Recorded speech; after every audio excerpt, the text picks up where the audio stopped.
Welcome to another Quantum Conversation, brought to you by AcousticHealth.com. I'm Loren Gailey, and I invite you to sit back as we enter the quantum realm, that space of the greater part of you. It is your connection to infinite possibilities, infinite potential, and infinite mastery. We are celebrating this global day of love in a special celebration of self-love and sovereignty, and truly bringing forth the highest levels of our authentic selves. My guest today is here with the Elohim Council and the elders of the cosmos. Aurora Luna Star is here to share with us soul evolutionary remembrance. This is our soul's knowing and the greatest gifts that we have to bring forth on the planet at this most auspicious time. Let's welcome Aurora Luna Star to Quantum Conversations. Aurora, thank you so much for being here. Welcome to the show. Thank you, Loren. I'm in such deep gratitude to be here on such a beautiful day. It is a beautiful day, Valentine's Day, on the day of this recording, and that to me, in this celebration of love, is really a day to bring forth this beautiful self-love in the greatest of ways. And self-love is part of our great ascension path. So as we get started here, Aurora, share with us your personal awakening of how you came to remember your role with the Elohim Council and your greatness here, how you came to bring forth these gifts that you are. It was definitely a ugly duckling into a swan kind of experience of truly feeling out of place for most of my life. The first 33 years feeling very disconnected from source and from myself and seeking outside of myself, truly being able to acclimatize and to be a chameleon to fit in with others, but eventually finding an energy of resentment because I didn't really honor myself, my desires, my needs, or my gifts. And so it took time to really, it's very sweet. Spirit gave me two very powerful gifts. The first was when I was 13, I actually had contact with a ship from the Arcturians and was introduced, for lack of a better way to put it, it was a 3D experience. It was literally seeing a ship in front of my face. Really? Were you outside? Was it at night? It was at night. It was at night. I was outside, and there was, I was actually waiting for my mom to come pick me up from somewhere, and there was not a soul in sight. Interesting. And yeah, how that works. The lights, yeah, the lights spun one way, stopped, and spun the other way, and then disappeared. And I was really excited, almost like I'd known it all along, and it was right there in front of me. So that was very exciting to know and to connect in that way, in a very 3D way. It wasn't, a very fantastical occurrence. It was just very simple, but very powerful all at the same time. And the next was really being introduced to a pivotal person in my life who ended up introducing me to an entire soul family. In my early 30s, I met one of my closest friends who's a yogi and also a Reiki master teacher, and just decided to learn with her and then become a part of a group with many teachers who were psychic mediums and advanced levels of teaching and channeling on many levels. And that family really nurtured me through the ascension process. It was very loving and very powerful. Well, I'd like to know more about the ship. So, that's so fascinating, and it's so funny. Before the show, in our pre-call connection, it was funny. We were talking about interesting things in the awakening, and I think that is so fascinating. And so it was a 3D experience. So it was a visual sighting, and was that it then?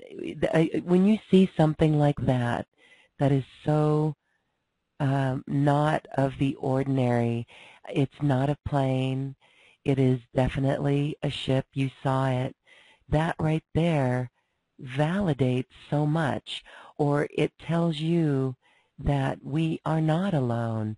So I can see how that must have been very profound. It really was extremely profound in so much that, again, feeling like you don't belong somewhere, almost feeling abandoned. In fact, part of my 3D story is that I'm adopted into my family. So there was abandonment feeling on several different levels, as wonderful as the family that has raised me is. So it really was a very pivotal moment in knowing, and being a kid, I must have been maybe 14 years old. But at a time when you're in that age range, you're also very susceptible to the people that are around you and desiring to fit in with them.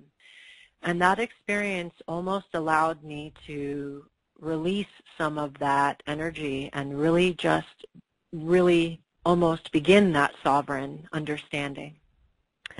Yes. Well, that was a very important time. As you said, that is a very tender age for that need to fit in. And so what a beautiful experience to make you more sovereign and to release that need to fit in. So there was this inner knowingness within you.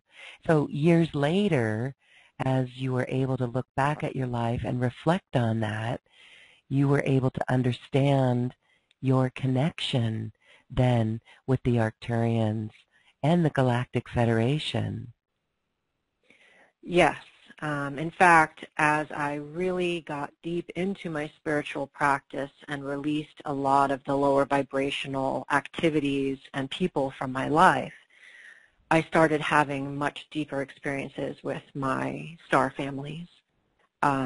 It would be considered dream state, but I could describe what the inside of the ships look like and how they chose to present themselves to me so that I could not be fearful of their presentation. One of the first times they connected, they came to me as bunny rabbits. Oh. And they first transformed from rabbits into human form and then into their actual form so that I could not be fearful of what I was seeing. Was that in the dream state? It was, but again, as much as it was in dream state, I could describe every, they actually went from rabbits into children, so their human form was children. Oh. I can describe, there were 4 of them, they were each of a different background, and they were 2 boys and 2 girls, and it was all just a very specific, detailed experience, and the peace and the love. I mean, it's what we're all working our way back towards. It's so profound. Wow, that is really interesting. Okay, well, we know that vivid dreams are more than just dreams then, as you've experienced. It really is another reality, another level of consciousness. Absolutely. Wow, that's really very, very fascinating. Okay, so what would you say the mission is now then with you? You are actually doing it to assist in this great awakening, awakening so many people, helping others step on this path of sovereignty, compassion, and love, and actually co-creating a beautiful world. And this involves our DNA and you actually bring through light language to anchor in these new earth harmonics. Share a little bit about this. It's also, the light language is something that has been trying to burst out of me since a child, but I didn't understand it. In fact, when I was very young, I would sing, and I would sing in words that made no sense to anyone, and I would cry. Yes. And I didn't know why. I even remember asking my mom once why such emotion would come through me when I would sing. And she looked back at me with tears in her eyes, and she said she didn't know. But this language, just in the past 2 years, has finally chosen, or I've chosen to remember and accept that this is part of my role in being here in this time and space. And it is such a gift and such an honor to be able to channel through information that goes beyond the mind and having to understand, but simply bring an awareness to, and then literally see a shift moments later from those that I am honored to work with. It is, as far as I can tell, it is quite a miraculous experience to just be a part of all of this. And it's through friends that I met in Mount Shasta upon moving here that really, again, I've been given many gifts on my journey, and it has been my soul family who has been very nurturing.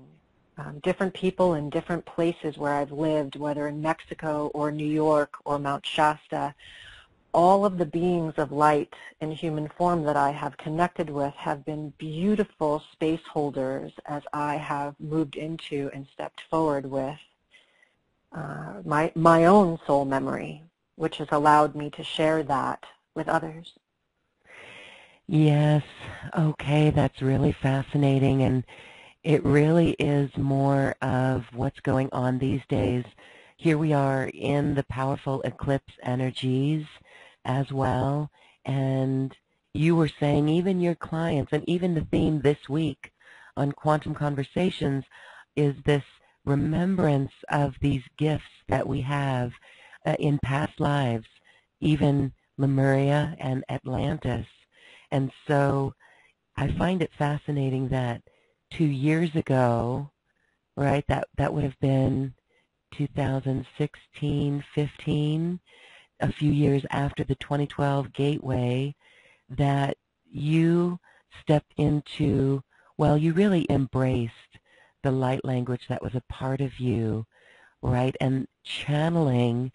When you began to channel, I would say that played a role in opening you up to this gift as a remembrance of your gift.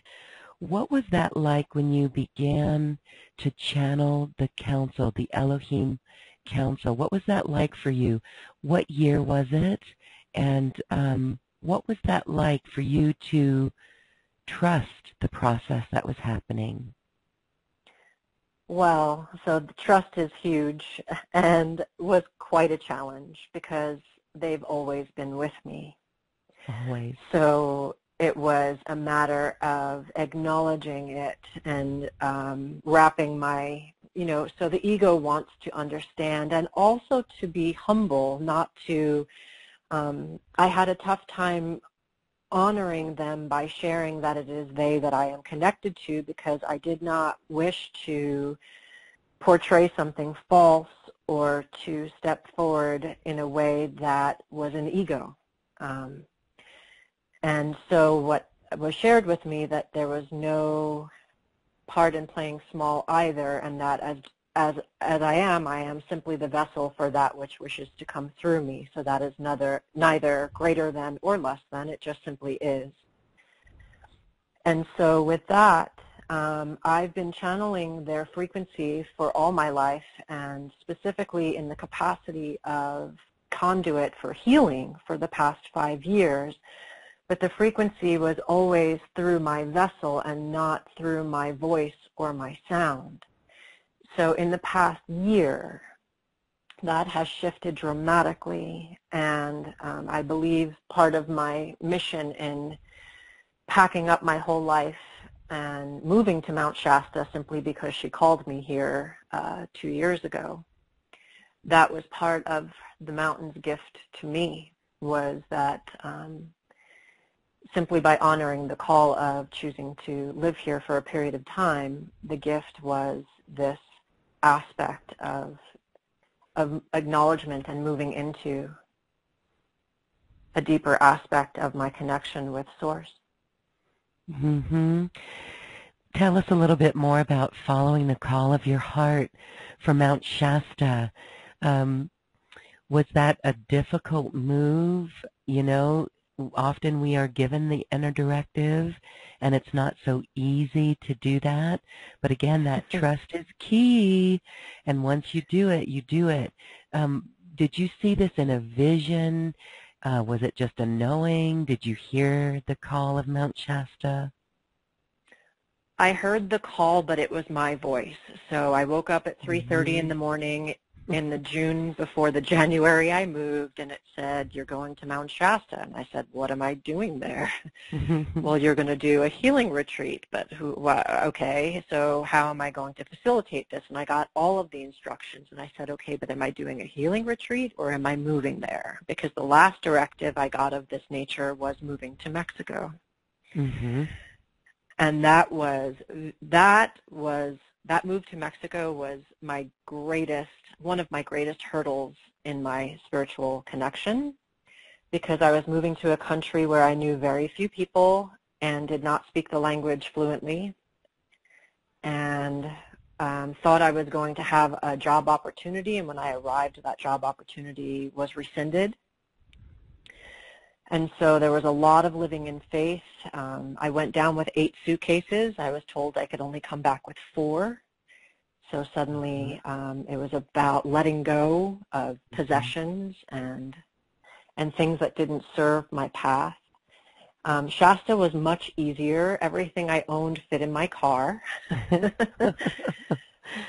And it was exciting to come here, and at least I knew I spoke the language. And the climate is similar to New York, and the community is very beautiful.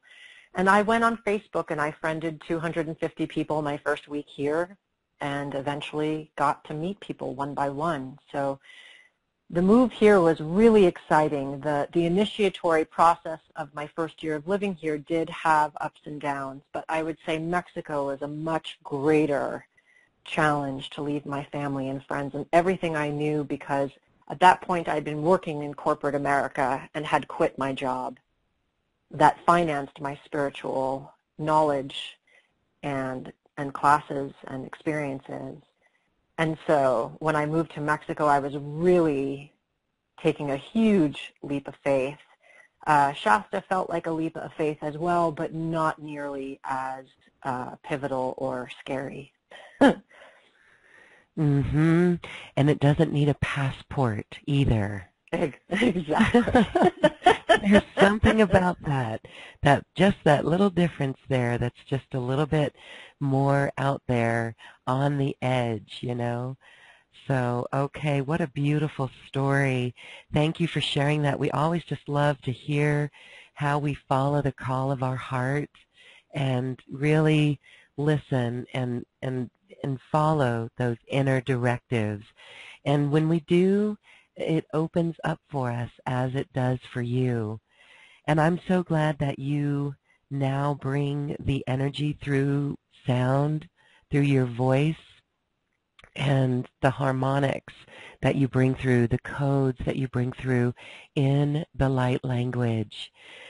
So let's talk a little bit about attracting love, experiencing love and ascension. Again, today is a day of love, when love is celebrated. Personally, I think every day should be New Earth Day, Self-Love Day, Christmas, whatever we want to call it. And we're being supported now with some incredible energies that allow us to do this. Yet at times in the 3D world, we still see a lot of chaos.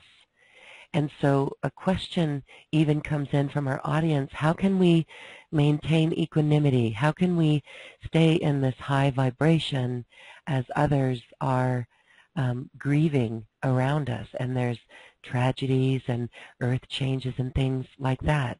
It really is our role to be in a higher vibration, because that will affect others.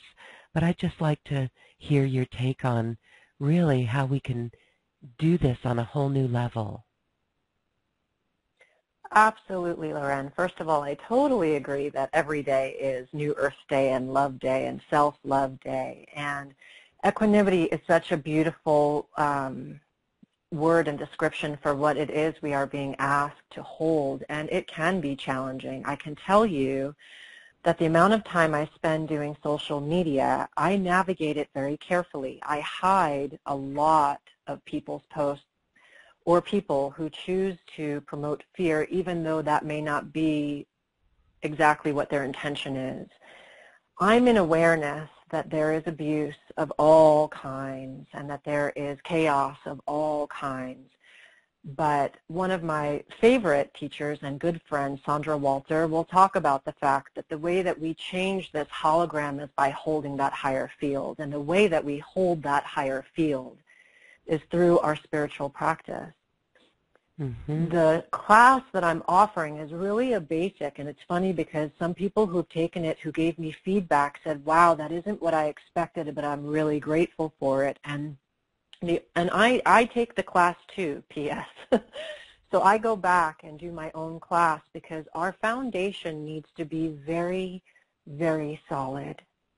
If we are not in gratitude, if we are not choosing self-love, if we are not holding the vibration of connecting with Source every single day, if I'm not doing those things, there is no difference between myself and my clients. I can get whipped around in the storm just like everyone else because it's going to get increasingly and increasingly. I mean, we're seeing the tip of what feels like the iceberg of shifting, right? Mm-hmm. But I am the creator of my hologram. I am Source, and Source is within me. I am not Source to the point where I'm jumping off my rooftop and saying I can fly, but I am the Source that creates my vibration every day, that creates the reflection of what I see around me. And the stronger that I can be in my faith and fierce in my heart and love for myself so much that it overflows with compassion and love for others. When I can hold that, then everything going on around me just allows me to know that there is divine order that is shifting. And while the movie does not look pretty, we're at the point where we're shifting our collective tipping point, right? So we already know that we are a collective consciousness, and part of being that collective is making a choice. And every day, it is to choose the highest vibration that we can by doing the acts of service, by being in gratitude for literally everything. When I open my eyes in the morning, I am grateful for my sight every single day. And all of these things create a sacredness to our life. Even when I'm washing the dishes, I'm grateful I have dishes to wash, and I'm grateful for the food in my fridge. When we start to make spirituality every aspect of our life, it really shifts the hologram into what we see. And the more of us that do this, it doesn't mean I don't slip back and I don't have a bad day. It does not mean I don't have low vibrational feelings that come up to be processed. I absolutely do, and all of my friends and family can attest to that on my behalf. It's not about being superhuman just yet, but every day the effort that we put in to holding the vibration of love as much as we can, we'll see more and more support come in to assist us and be that lighthouse so that others can make that choice for themselves as well. Yes. Okay, and so when tragedy occurs, as apparently there was a tragedy today. We send love. It's not like we're copping out, but it really is the importance of what you just said there. That really is our role, and I just want to speak to that, and not and for those who feel the collective, the grieving, it really is key to really feel that love within ourselves. So the listener who sent that question in, I hope that helps you understand. And everyone listening to this program and programs like it, it really is how we anchor in New Earth by us being responsible in this way for steering our consciousness and for really reaching for love and holding the vision of New Earth. Okay, well, I would love now to have the Elohim Council. They're already with us. They're already present. I'm sure some can feel that. And you also bring forth a collective known as the Elders of the Cosmos. For those who are not familiar with the Elohim Council, can you share more on the Elohim and also how you came to recognize the Elders of the Cosmos? I would simply say describing either group is somewhat challenging for me, only because words kind of get in the way of who they are, and I don't mean to bypass the question by any stretch. The Elohim of Peace are a collective of co-creative beings. They are a group of many collective soul groups in one that are part of the co-creators of this planet and the universe. But it's not about, so many of us are part of this collective. That's why we're here, because we are such powerful creative and creator source beings that we are on the front lines to be here for this ascension. And thank you for saying, by the way, it is definitely not to belittle the feeling of any kind of tragedy by any stretch.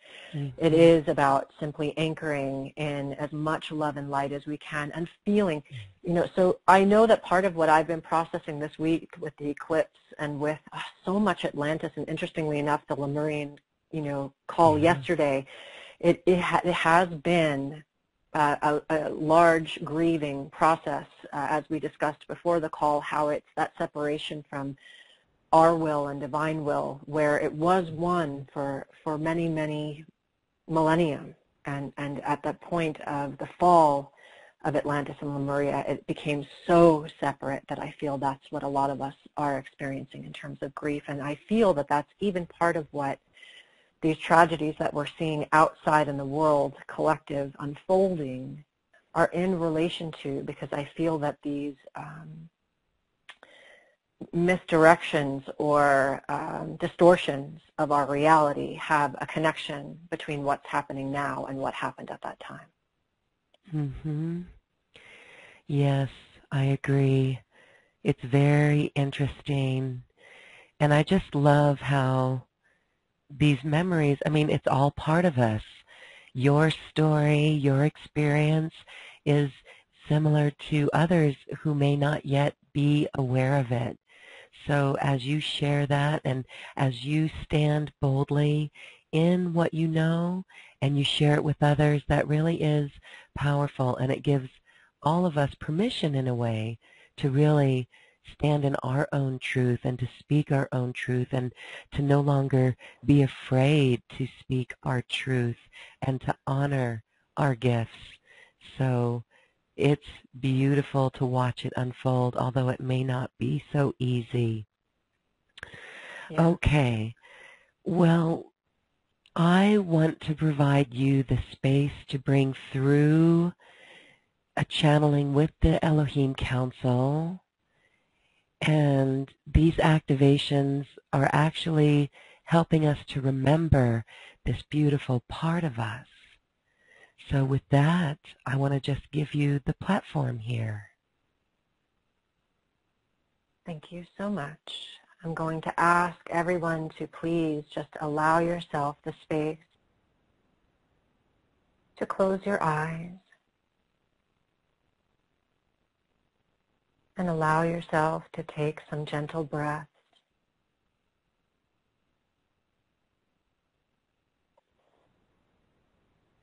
And to see in your mind's eye that as you breathe, you're actually breathing in light. It can be white light or diamond platinum light, golden light.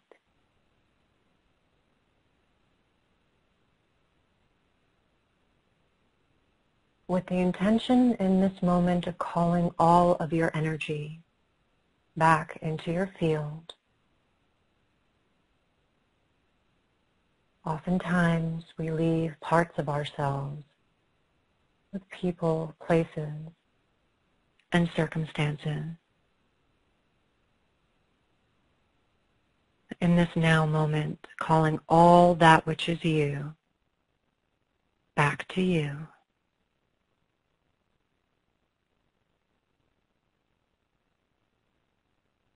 And at the same time, sending back all energy that is not yours with love and light.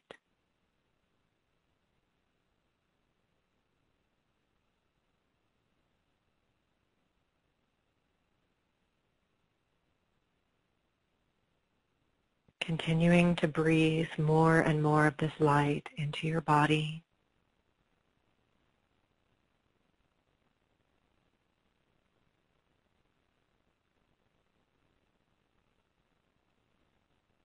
And allowing it to anchor into Mother Earth.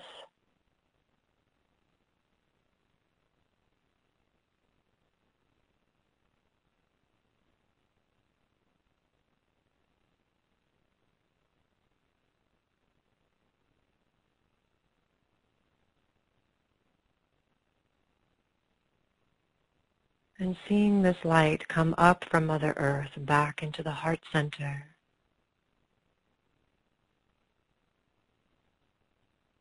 So that as you breathe in, both as above, so below, meet at the heart. And on the exhale, feeling the heart chakra expand all around you.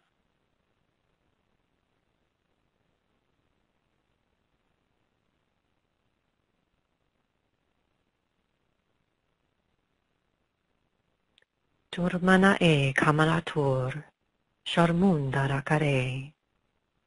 Tanain chuna om parakain takain. Taranakena cha parakainun chanononoata. Albrinda akanim. Purolashmanati. Torano alanin. Shuhamanin toranin. Chungma kaetaa. Waya ira ta'o parananta o. Paratu.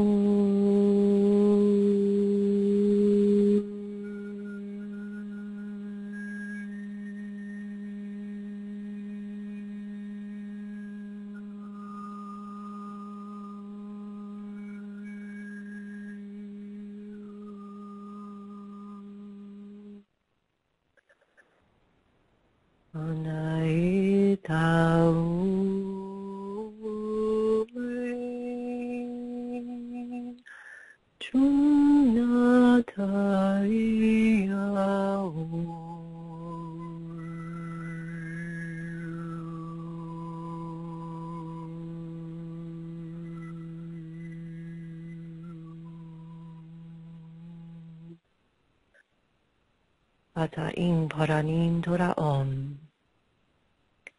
Kanachina ta'o tarake. Paranun tarake. Wa'untun tak tak tak tak tak tak tak tak tak. Chumbala. Sharmina. Urkanta. Alamin taranin. Chumae wata'on.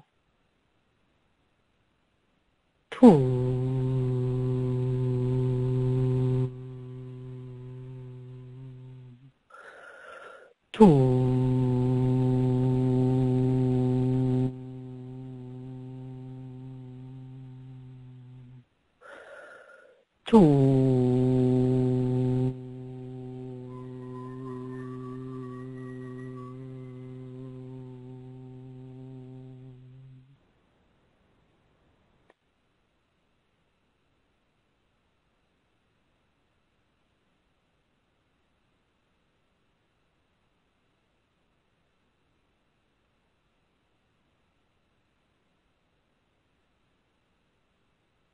this now moment, seeing your sovereign self with the oneness of all that is,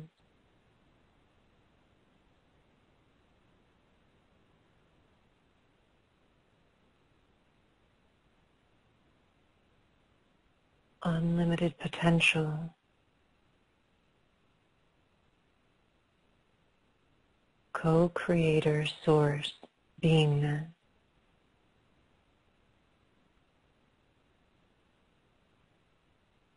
You are precious. You are a miracle. You are beautiful. And you are so special. You are precious. You are a miracle. You are beautiful. And you are so special.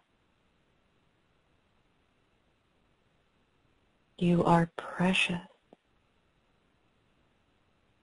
You are a miracle. You are so beautiful.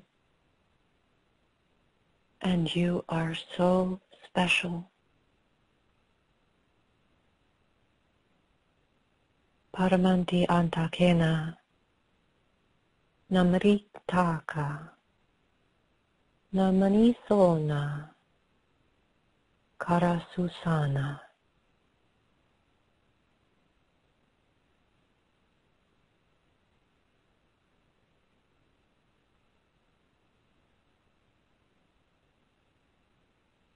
In this now moment, seeing in your mind's eye a pink light beginning at the crown and weaving a cocoon of unconditional love, courage, ease, and grace all the way down to the bottoms of your feet. And when you feel this process is complete, you may open your eyes and come back to the space.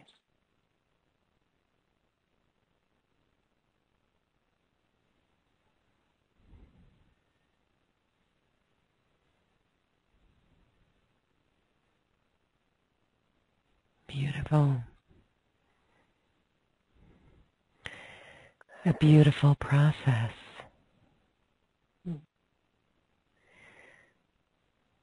Holding this within ourselves, gently feeling this lightness, this beautiful space, this beautiful vibration.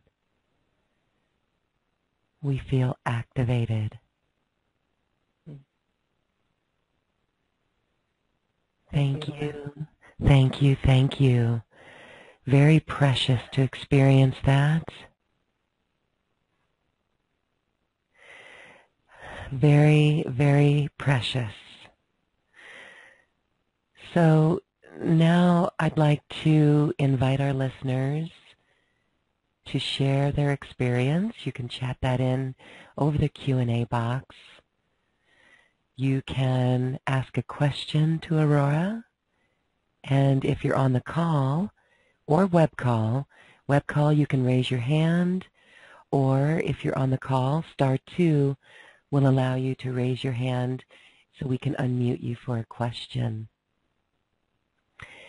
So as we await for a reply to come in, let's move our discussion on to relationships. This is a love day, and we've talked about this recently, sacred sexual energy, we don't have to go there in this topic, but I want to talk a little bit about, I mean, we can if you have something to share, but I think the more importance is to talk about higher consciousness in all aspects of our lives.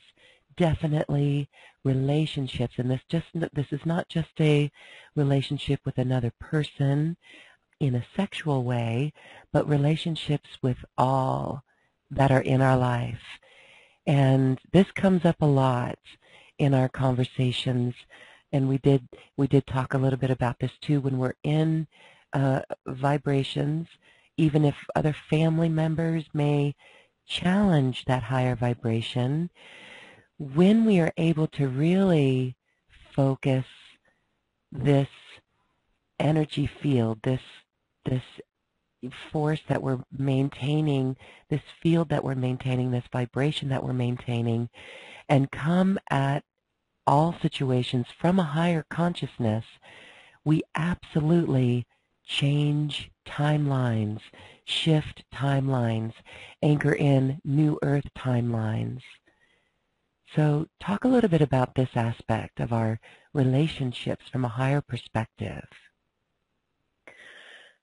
A lot of my clients are coming to me looking for a partner and wondering why this person has not stepped forward into their life. Mm-hmm. And or they'll ask about a current relationship when they already know the answer. One of my favorite expressions of my mom growing up was that if you have to ask, you already know the answer. But what it is that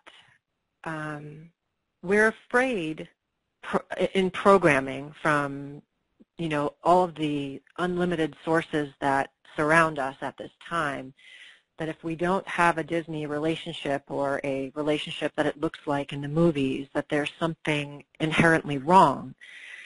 And ultimately, the inherent wrongness is really giving up who we are to be with someone, or giving up the core values of what is important to us. People who are seeking a partner are often really seeking love outside of themselves and not truly working on that love and self-love within. And I can say that I have fallen into that trap in many different situations, even on my spiritual path, because that programming has been so deep. Mm-hmm. And so it really does start and begin with owning that we are sovereign and that we are awesome, period, regardless of the opinions of anyone, and not from a place of arrogance and not from a place of low vibrational energy, but quite the opposite, just knowing that we simply kick butt because we showed up here. And we're amazing, right? Look at all of the life that we have, that we're surrounded by, that is trying to bring us in the opposite direction, but we're doing it. We're here and we're awesome. The lion energy is very powerful, and in fact, what's so interesting about this eclipse is it's on a new moon where the nodes are also in the same position. So the nodes of the moon are in Leo and Aquarius, Aquarius being the past and Leo being the future. So this solar eclipse happening in the sign of Aquarius, and we just had our Leo full moon, and now we have this new moon in Aquarius. We're having all this astrology help us out. Astrology can be a very powerful map. We're quantum, right? So we can do anything, and we're beyond our astrology. But it's a beautiful map to show us where the pitfalls are or where our strengths are.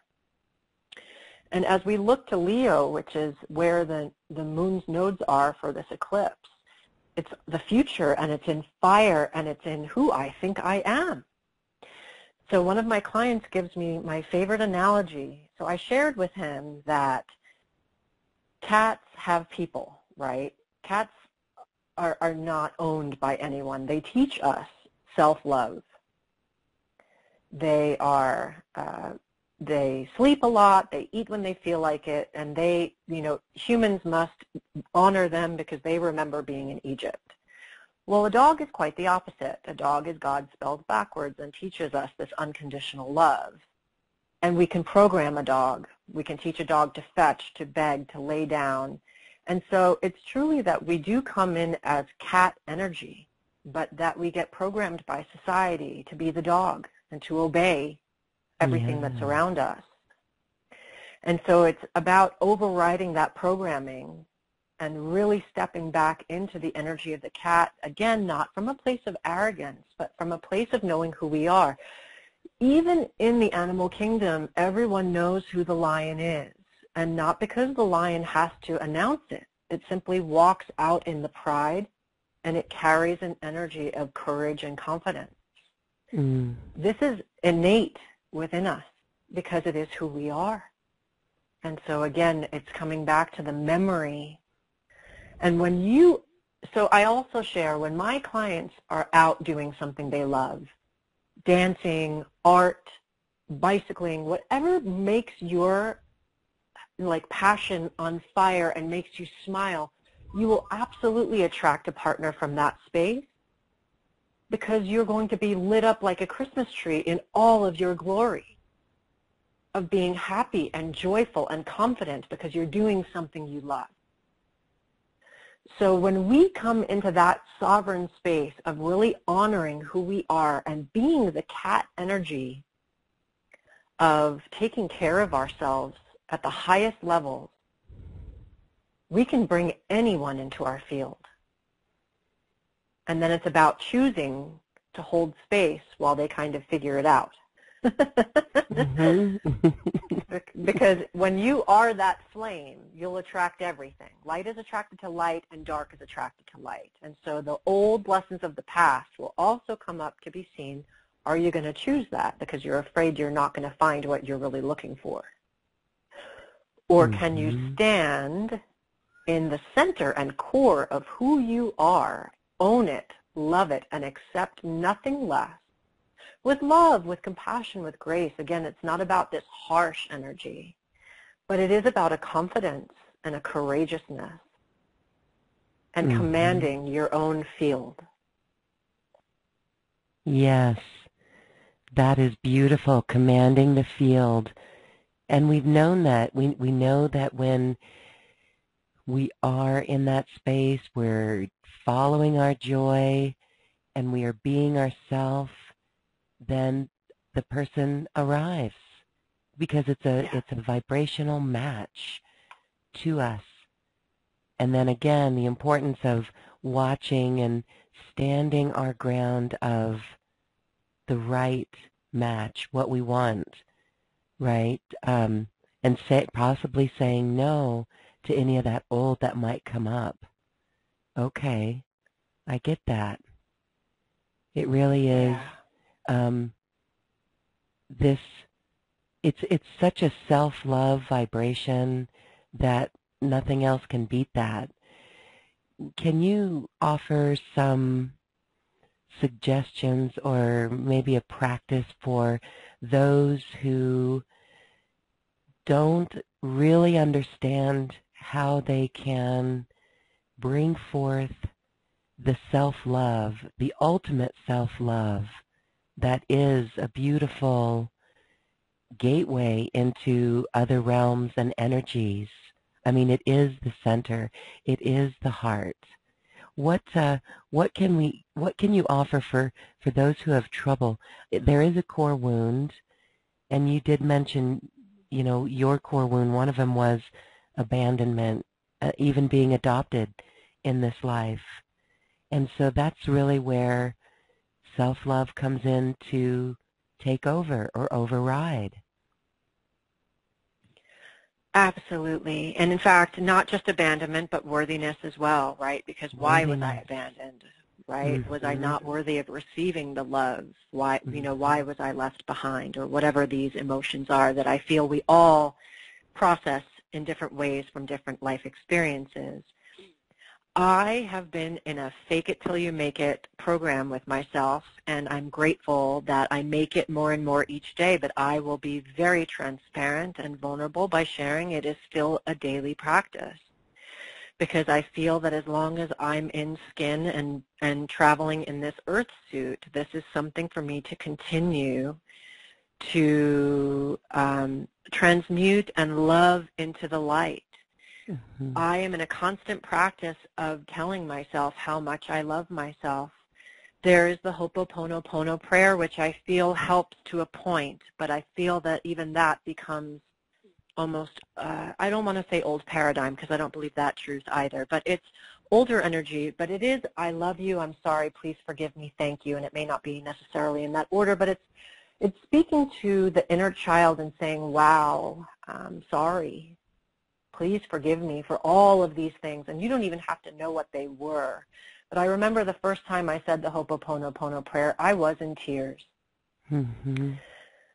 And then the practice became, I asked Source, because I was another fabulous teacher that I've worked with that I love to pieces is Jared Hewitt, and he has an expression that he revealed through one of his books. So I said, okay, well, I can't use that for sharing with other people, so what's mine? And it is that I love every facet of who I am. I am whole, and I am one with all that is. And when I say that I love every facet, it means the parts of my diamond that sparkle because I've already been through it, and the parts of me that are still coal, that are still going through the pressure cooker to become that shiny facet of the diamond. Mm-hmm. Right? So I literally speak it out loud every single day. I make time for giving myself pedicures, and I feed myself organic food, and I sing, and I follow my passions, and I write in my journal every day, and I bring into my life a lot of joy, and I'm surrounded by people that mirror that, which is so amazing to have a community filled with people who are constantly choosing, right? It's always a choice. Choosing to honor what it means to love myself, that I am worth it. I'm worth that crystal that I desire. I am worth taking time to get a massage. I'm writing an article for Esoteric Magazine right now, and one of my recent clients shared with me that they had plan A, plan B, and plan C. And plan A was never even an option. And plan B was something to strive for, but they would settle for plan C. And when that person shared that with me, I was floored, because that's such an unbelievable worthiness thing. Like it shows me, I guess, how far I've come, because plan C for me is not even an option. My eyes are on plan A or better. Yeah. Because I recognize that Source can see so much more than I can. So when I'm manifesting and seeing my life unfold and all of the gifts that are really starting to flood in from so many different directions, I know that I'm worthy of receiving. But I'll still wake up with some doubt. Mm-hmm. Right? I'll still wake up in the morning and say, man, can I really do this? Yeah. Mm-hmm. Can I really do this? Am I capable? Am I enough? Am I enough? And then the words I am and I can come back into my mind, and I love every facet of who I am, even the parts of me that are afraid and that doubt. Because those parts also can keep me humble, and I don't mind being humble. But I know that I can do anything, because Source shows me every single day. The Source that is me and the Source that is, I am surrounded by. Beautiful. Yes, okay. We really have to hold on to that and to understand that on a deep, deep level. And even in the energy so far this year, I know that January was huge, a huge influx of information, ideas, newness for so many people. And personally, what I found as well is the ideas came in, and the ego, I was shown how the ego, you'd think that the ego would come up and stand up to be boisterous. And so it's like, oh no, I don't have that ego. But I recognized an aspect of my ego that was actually sabotaging. And it was this, you're not worthy. It's not worthy. You're not worthy. You can't do that, right? And so I thought that was very interesting. Oftentimes we think that, you know, the ego is there, keep the ego in check. Spiritual ego we hear about as well. But there's an aspect of the ego that actually diminishes our value. So that's really important, that we own that we are awesome and that we be courageous and confident, and to really anchor that energy in, as that will override the ego. What are your thoughts about the ego then? Exactly that. So again, we can never be more than, but we can never be less than. And absolutely, the ego will try to keep us small. It's the flip side of the same coin. Mm-hmm. We have a fight or flight as a child. So the fight or flight is either we fight and we make our egos so big that we become arrogant to hide our insecurities, or the flip side of that same coin is that we allow that to be defeated within us and we play life in a very small way.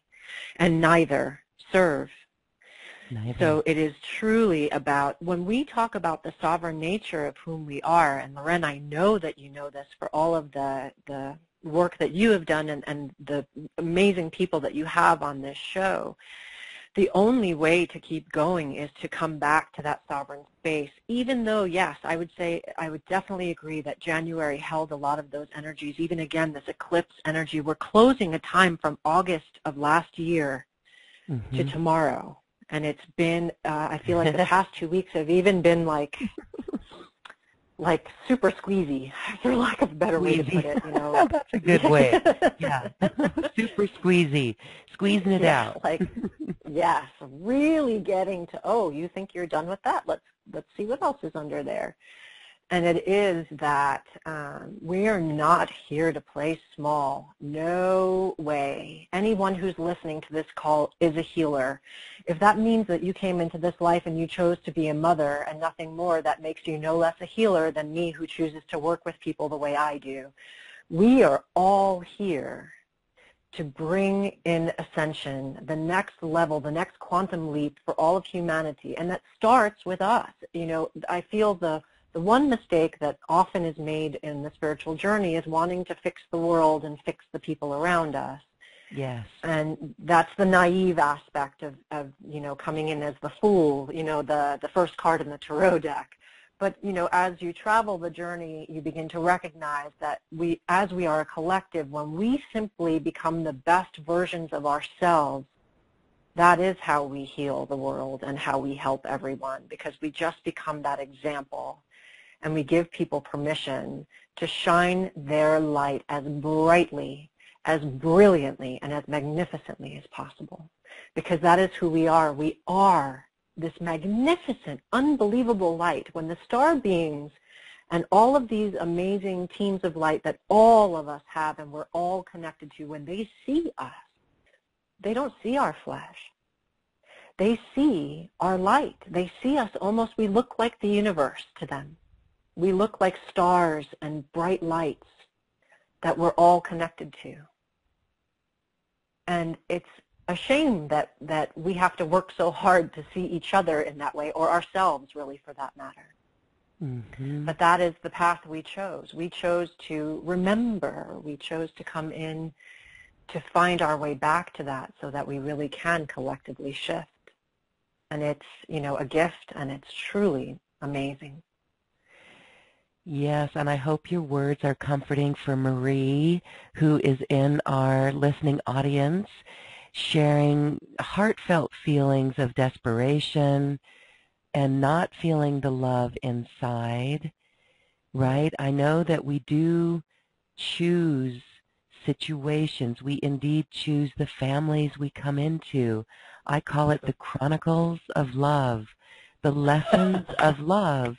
My own chronicles of love were quite dramatic, and even my cousin, who can't understand, he's not aware that we choose the family we come into. He's still remembering to heal his relationships in his family, feeling very betrayed by them.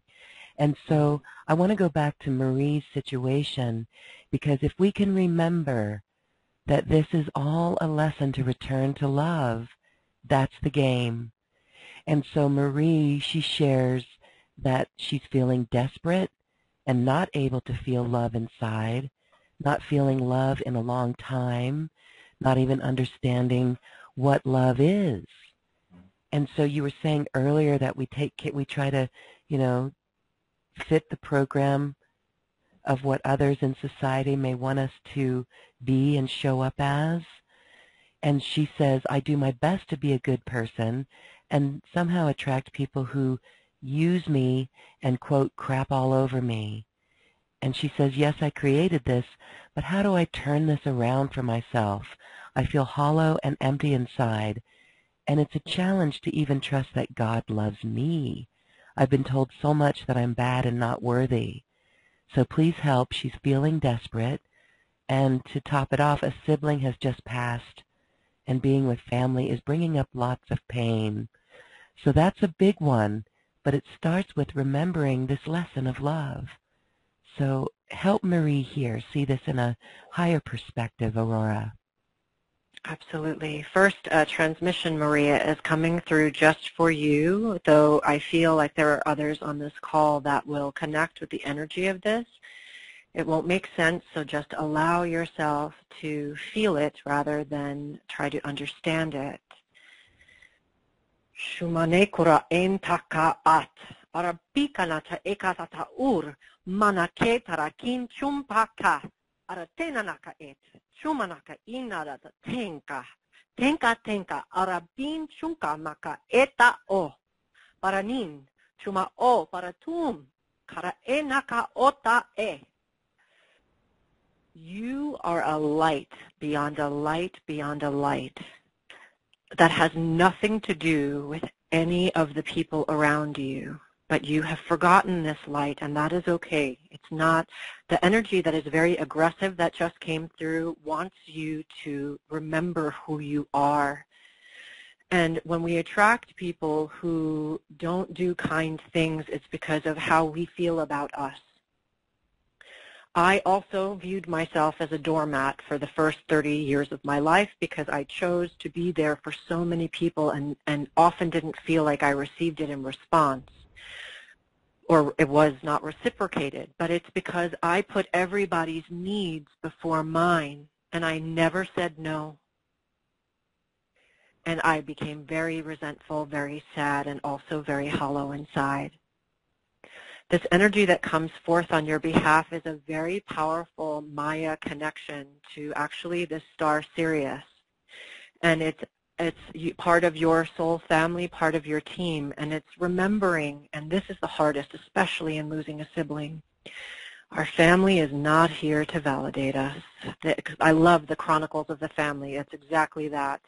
Our family is part of most of us, I'd say 95% of us on the path, to overcome and just be in forgiveness and love them from wherever they're able to find their light. Because you're here to really show them how you shine, and whether or not they see it won't ever matter. But your purpose in being here is so important because you are so important. Part of why they bring through this message of love on Valentine's Day, that you are precious, you're a miracle, you are beautiful, you are special, is because it is so important for you to know and hear this. And it's so important for you to give these descriptions to you. If we don't love ourselves, then it's very hard for us to ask other people to do that as well. Because everything is vibration and it's always going to match what we're choosing. And again, when we're feeling a lot of pain, it can be very challenging. Oftentimes, when I want to love myself and can't find my way there, I start with gratitude for simple things. When I'm able to have gratitude for the roof over my head, for the beautiful blue sky, or for whatever I feel gratitude for, whatever is on your list of things that you feel grateful for, I can start to feel love bloom in my heart. Once I can make the love bloom in my heart and change my thoughts, when I change my thoughts from the negative thinking to the positive thinking, focusing on things that I'm grateful for, I can then start to look in the mirror and tell myself that I love myself. And I find this to be very powerful. I'll also write a list of all the things I am. Everyone in our life wants to make us very small, and it's not on purpose. Well, maybe from a geopolitical nonsense it is, but from our everyday life, we're all trying to undo what everybody's taught us, right? So if you're a woman, you can be a mom, a sister, an employee, whatever, a lover, a friend, all of these different labels. But you are so much more than this very human experience that you're having. But in order to make the ordinary extraordinary, it requires dedication and commitment to a spiritual practice. I was in your shoes almost exactly. And so it just takes dedication. And really, I am a constant gardener of the thoughts in my mind. And I also attracted these people who would use me until I stopped allowing it to happen. I started to say, no, thank you. I'm sorry, I'm not going to be able to assist you, and walk away from the people who are bringing me down. It was a very challenging thing to do, but I started to love myself more than those people. It feels very good to be needed, and this is an addiction that we have in our emotional field because we think when someone needs us that we are special. But truly, it's not the way we're meant to be connected to one another. When I assist my clients, I can't take in their problems into my field wholly and completely, otherwise I get dragged into that energy, and then who can I help? I have to first fill my own cup. And then when that cup is overflowing, I can assist other people, which is why my spiritual practice has to be so fierce and so constant so that I can be there to hold space for others. Because if I'm only talking my walk, then soon I won't have any clients. I have to walk my talk. I have to be that which I'm presenting. And it takes commitment. You are a healer, Maria. But the first person on the list of healing is you. When you see yourself as precious, when you see yourself as the miracle. Because everything everyone's told you up until this point is not your truth, and that's why it hurts so much, because it's not resonating with you. And I want you to know that I feel you, I see you, and I know how special you are. Beautiful. Marie, we hope that helps, and I can feel the tears as well, and there are others that this helps. Again, it is a great journey, and you know, in our world, we need it to get spiritual. It must get spiritual. It is the call of the hour to get spiritual, and many people are waking up to this right now. Solutions come from this spiritual connection that has been missing for so long. And so all who are listening to this show are the leaders, New Earth leaders, being the way showers. But again, as Aurora says, we must heal ourselves first. And this is why we always talk of self-love, how we are the ones to love ourselves like no one else can. So thank you, Marie. I hope that really does help you, girlfriend. You are a goddess, as is everyone. All right, we're going to go to our phone lines. We have time for one or two calls this evening.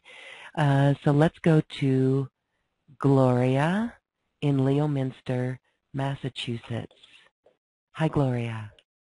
Hi. Hi. Oh, wow. That was great, the response to the last person, to Maria, Marie, because I just lost a sibling also. And wow. I'm going to the funeral tomorrow, and it's really like, it feels huge. to be with my family. Yeah. Just weird. I just, like, today just felt like a weird day. It's like, where am I? Where am I don't even know what, I don't know. What do you do, Gloria, to allow yourself to connect with God, with Source, with Universe? Well, sometimes I walk, I do my morning decrees or prayers, and I feel like I'm talking to God all the time, or yeah, you know. That's beautiful. I don't know, the last couple of weeks, I guess it was just, I don't know. I guess I didn't realize how much it would hurt to lose a sister that, I mean, I guess like you said, the lessons were there, you know, because it was an abusive family. But I think I forgave her. I keep asking, okay, God, help me to forgive her and forgive myself for the lies that I believed, you know, not being worthy, like you said earlier. So I don't know. I feel weird. I can't even explain it. It's been a long time since I felt like weird. You know, like weird in wow. what way? I don't know. Like, why am I here? Okay. Well, you know that you hold space for a lot of people, Gloria.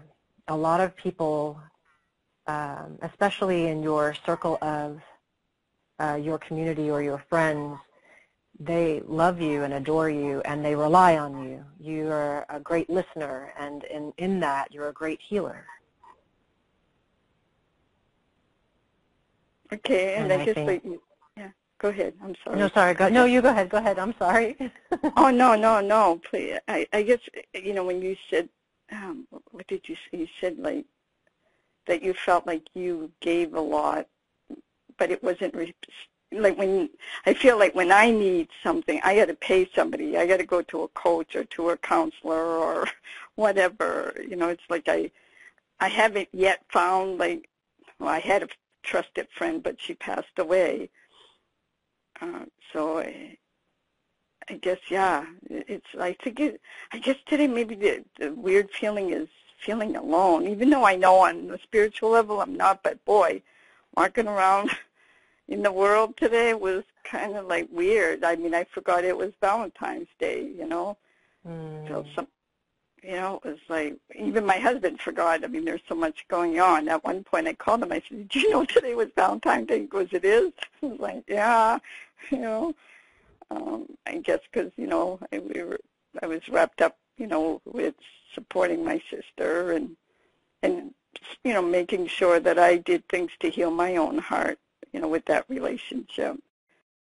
You know, because Do you feel a connection to Archangel Raphael? No, not so much. I mean, I call on him, but more Archangel Michael.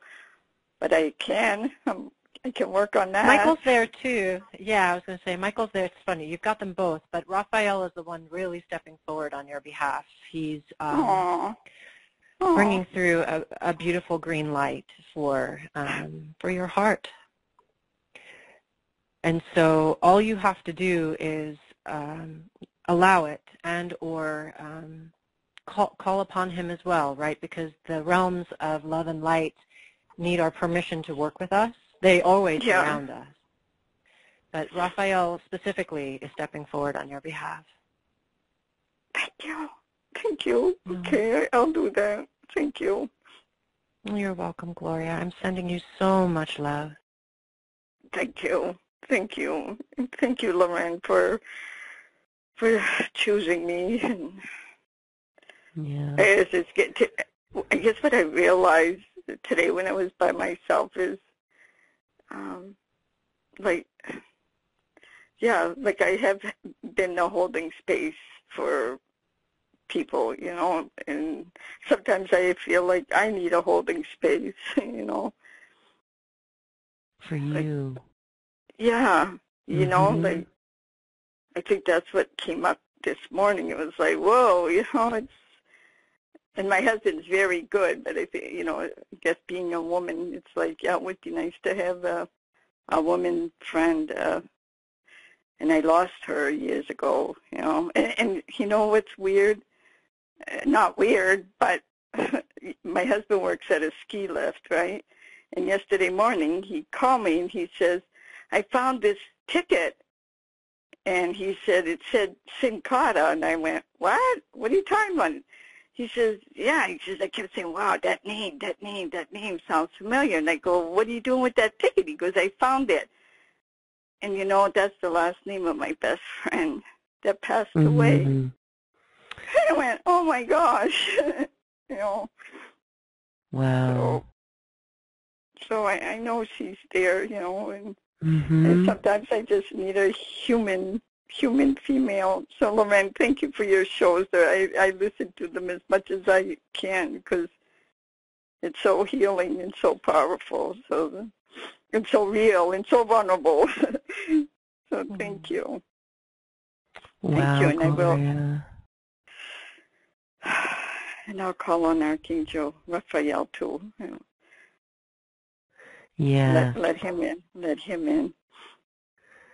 And feel the presence of your beautiful girlfriend.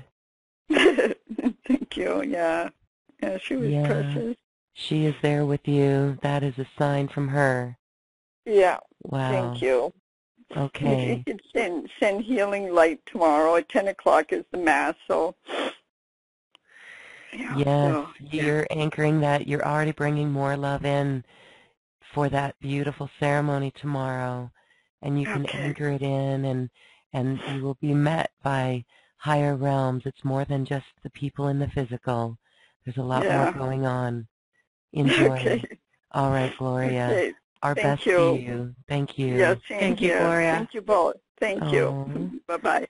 Bye. Oh, sometimes I just feel like crying right along with everyone, and I know there's others who are joining in tears at that moment, but we're really helping to clear all of it. And again, this is just self-love. Valentine's Day, you know, there's a part of me that says it's a corporate creation, hallmark, and that's why it's like every day, and not just love, but self-love, really. Okay, well, we have time for one more call, but before we get there, I want to have you share a little bit about your course. It's called Soul Evolutionary Remembering, Activations for the Golden Age, and it's the foundations of spirituality. It's really those lessons that we begin to work on to carve ourselves out of the negative energies and into a very powerful place where we can bring in self-love and support ourselves in this way. So you've got 7 modules there. You can go over those quickly so we can learn more about what's in that program.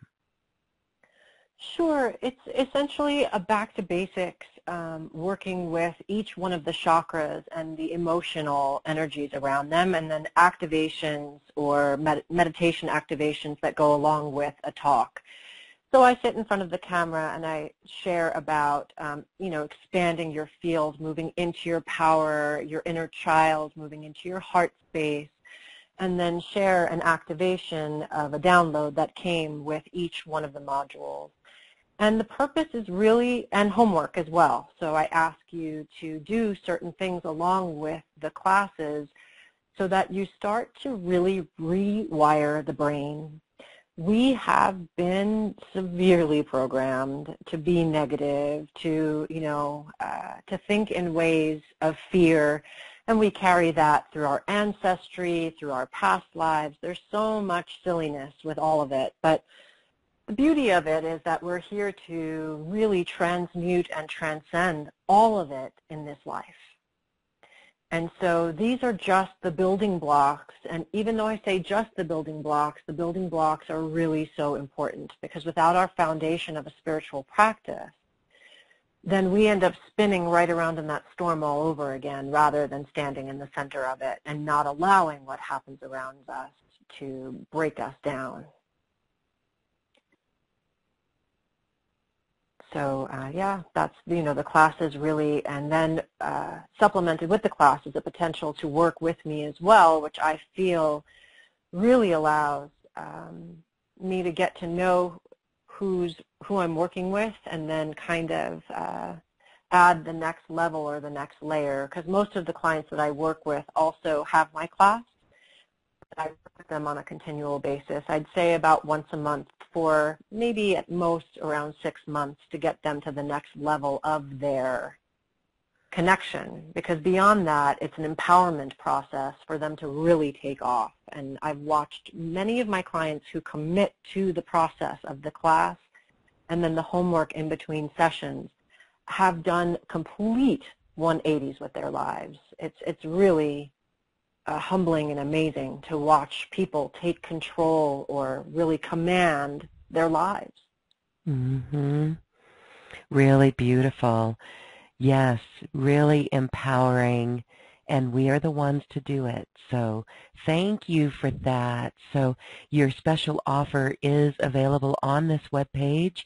2 options there for your course and a personal session, which of course includes light language and more activations and integrations. Do you record that personal session?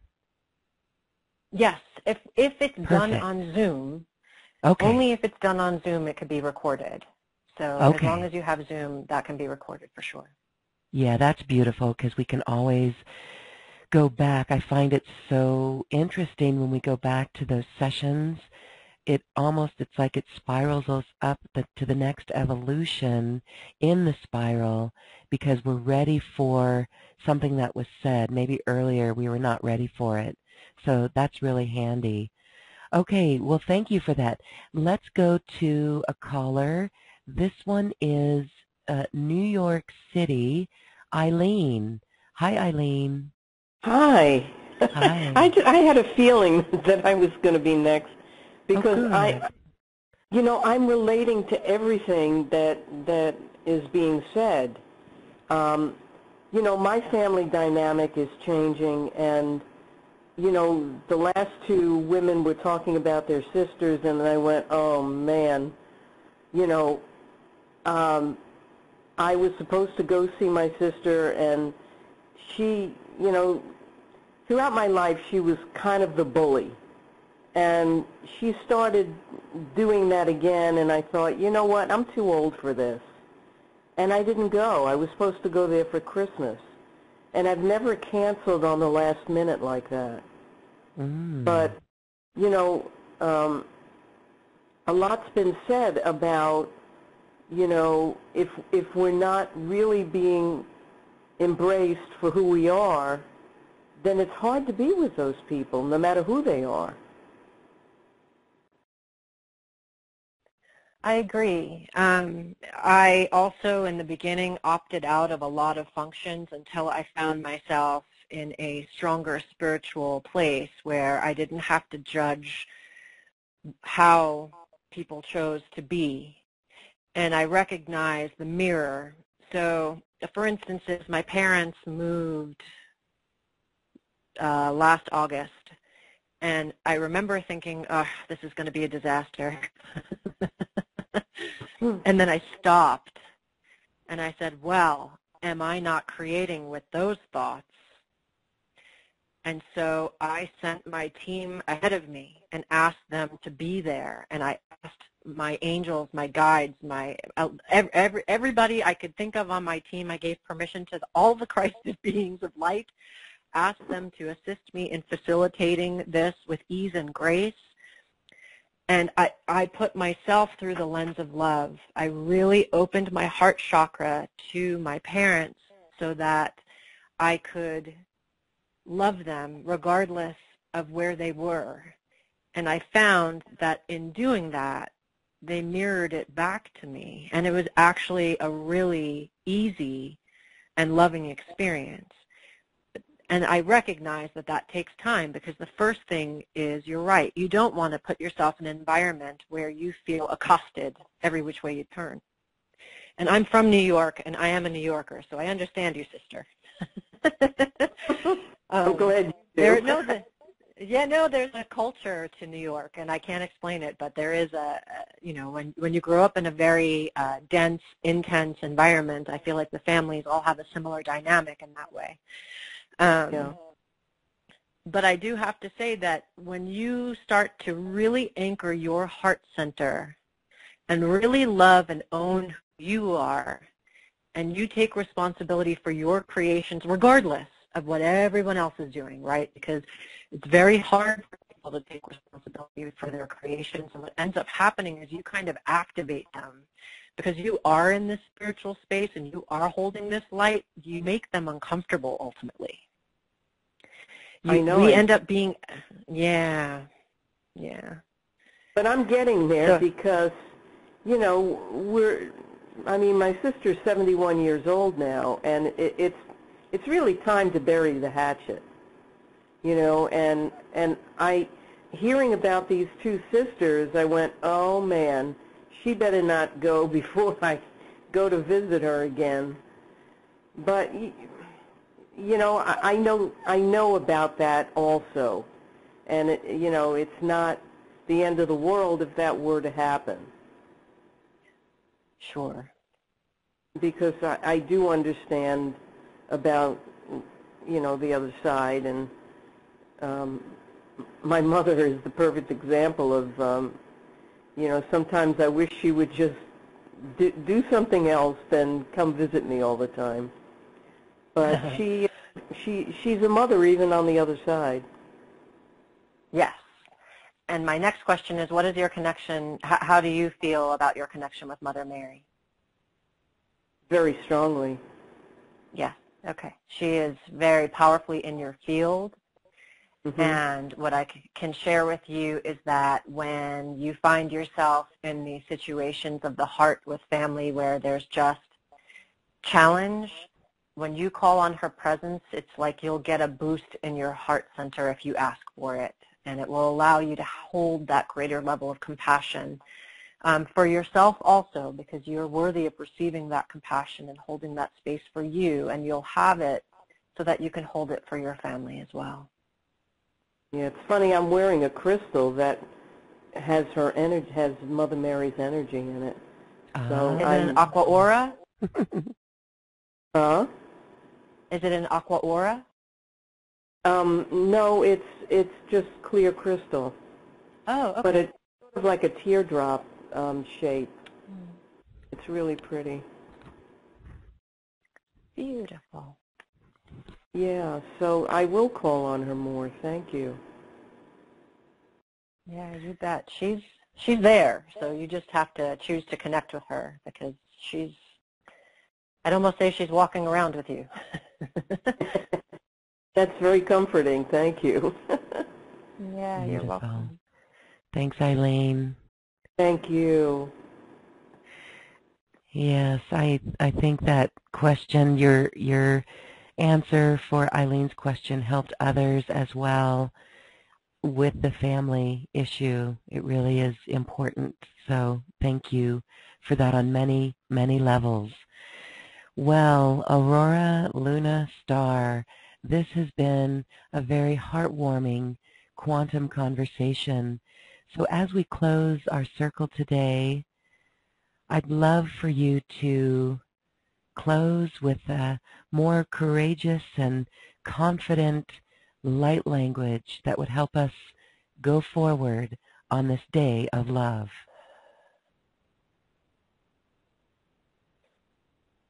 Paratun chaka e nata I tara ko nara e, tara chaka e nata o. Parantin kum cham, tara kum ala neta ata o. Parakin chuka at ar naka ata o. Shlom shanaim, tum kana a, bar takanim. You are amazing beings of light, borrowing this human vessel. And no matter what the wounding, you are love and light. You are love and light. You are love and light. And your only mission while here is to remember that that is who you truly are, and return yourself to your true divine nature. You are so loved, and you are always watched over.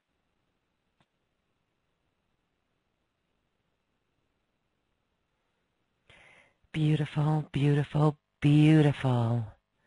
We feel that love, and we own that we are awesome. Aurora, Luna Star, thank you. Thank you, thank you for being here on this quantum conversation. Thank you, Loren. It's truly been an honor and a gift, and I'm thankful to all of you who have joined and who will join. I'm really, really grateful to share this energy of love on this very special day. Yes, thank you. We receive the energy of love, really, the energy of self-love. Thank you, and namaste. Namaste.